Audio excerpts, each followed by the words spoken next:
Good day, gentlemen. Welcome to the Empress Club. This is your humble vassal, Professor J. Ma, and we'll be on Chapter 7. And the title of Chapter 7 is Judgment. Now, I learned the value of judgment very early, between the ages of 12 and 13. As a child, I was a huge fan of Hong Kong cinema by default, because that's what my older cousins loved to watch.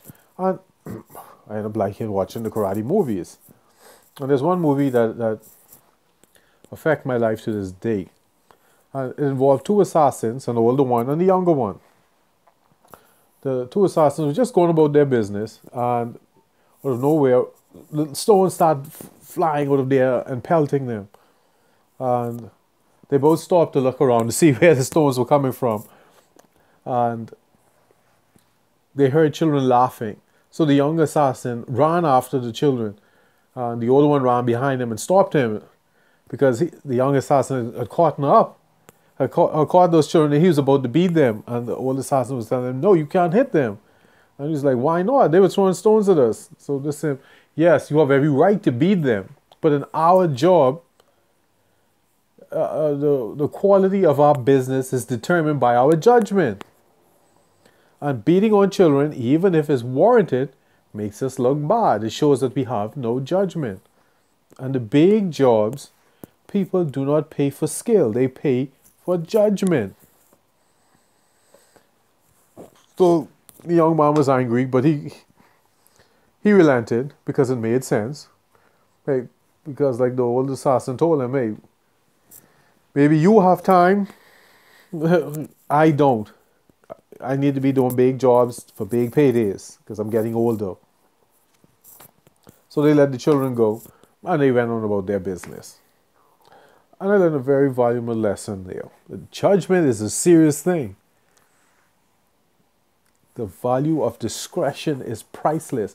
And I love what he said, that the big clients don't pay for skill, they pay for judgment.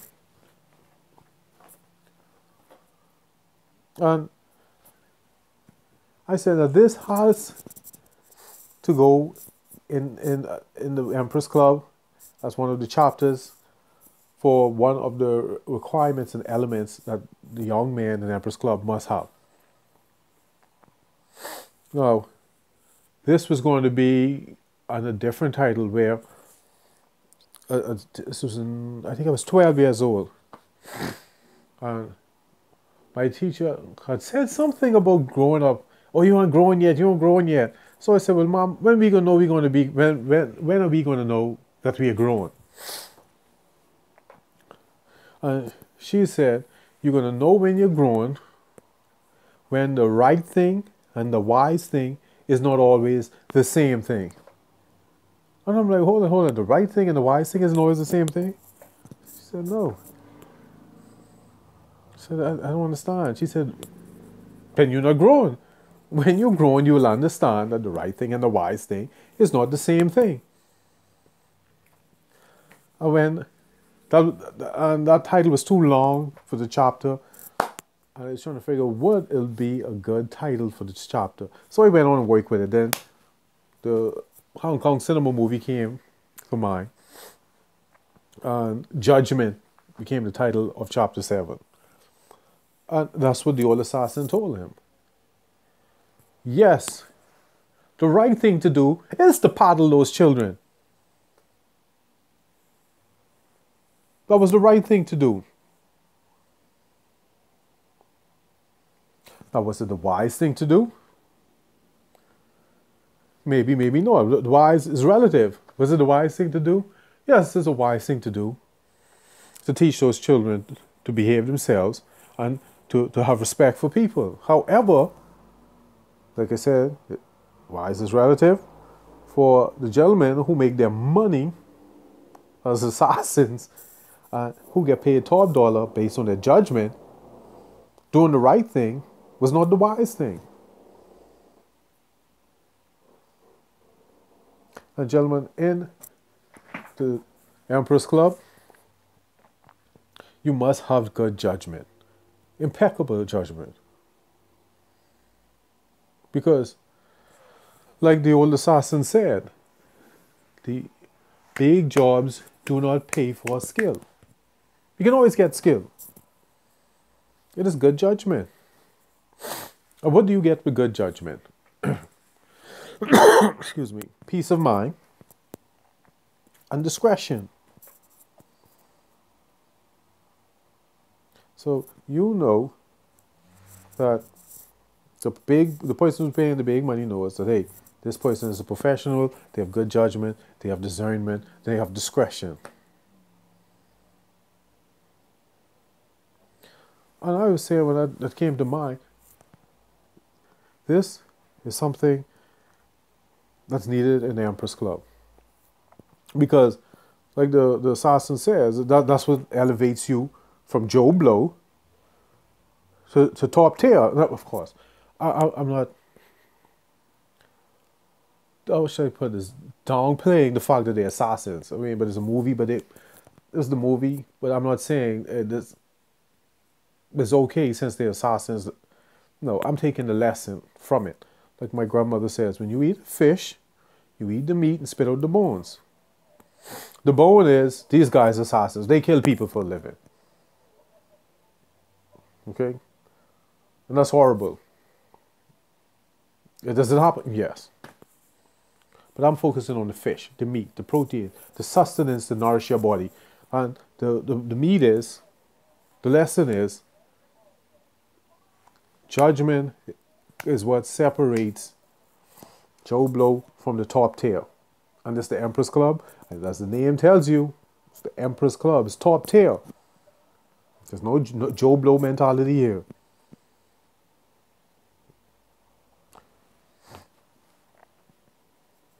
You have to know when to cut your losses. And the good thing about having judgment, does it causes you to view things based on the big picture. It gives you perspective. It causes you to think over the long haul. The assassins realize, hey, I'm getting old. No. We can't be doing no Joe Blow work. We need to be doing top tier work. And the thing is, what I like, at least he noticed it. Hey, judgment is what separates us. We are going to govern ourselves in a manner that puts us up here as of down here. And gentlemen, if you're here, you need to be here. That's the goal. Top tier. And if you think about it, having good judgment is what separates Joe Blow from the superstars. Now think about it. How many people you need something important done? Do you give it to someone who's showing that they have no judgment? Even you don't do it. You wouldn't do it. Trust something important to someone with poor judgment. You wouldn't do it. So now, at 8 minutes, I could stop this recording. Because after this, I'm preaching to the choir.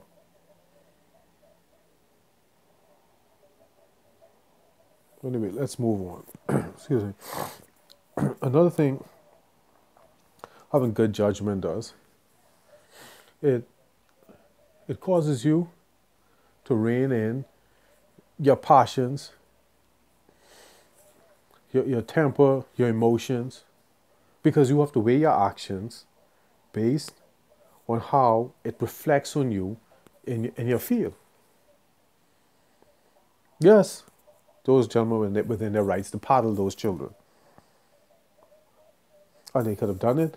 They felt good about themselves. They're gratified. But now you're stuck here.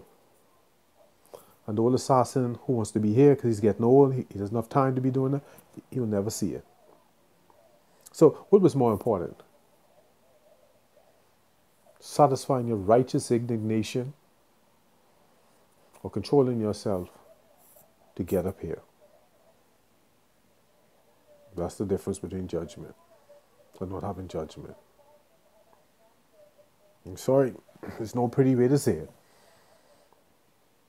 Gentlemen, judgment, excuse me, it's not even a matter of life and death. It's the quality of life. And like I said earlier with the old man, but when I was talking about time, he said, young man, The last thing you want to do is be old and have more time than money. And if the only thing separates me from that faith and having more money than time is judgment, believe me, I'm exercising judgment. You can throw all the rocks at me you want. I'm sorry. I will boycott Walmart because I want to. Not knocking Walmart, not knocking the people at Walmart. I'm taking the lesson from the man. Don't waste your time. Because you don't want to be old and have more time than money. Gentlemen, the only thing separating you from those two faiths is judgment. There's nothing else that needs to be said. Now think about people you know. Who would you trust with your money? There's no need for me to continue. You know why you would trust some and you won't trust others. And I guarantee you on my life, there's a whole lot less people in that circle you can trust with your money than those who you cannot trust. And why is that? What separates those two? Thank you. I made my point. You get the point. There's no need for me to waste my breath. Thank you for your time. Have a good day.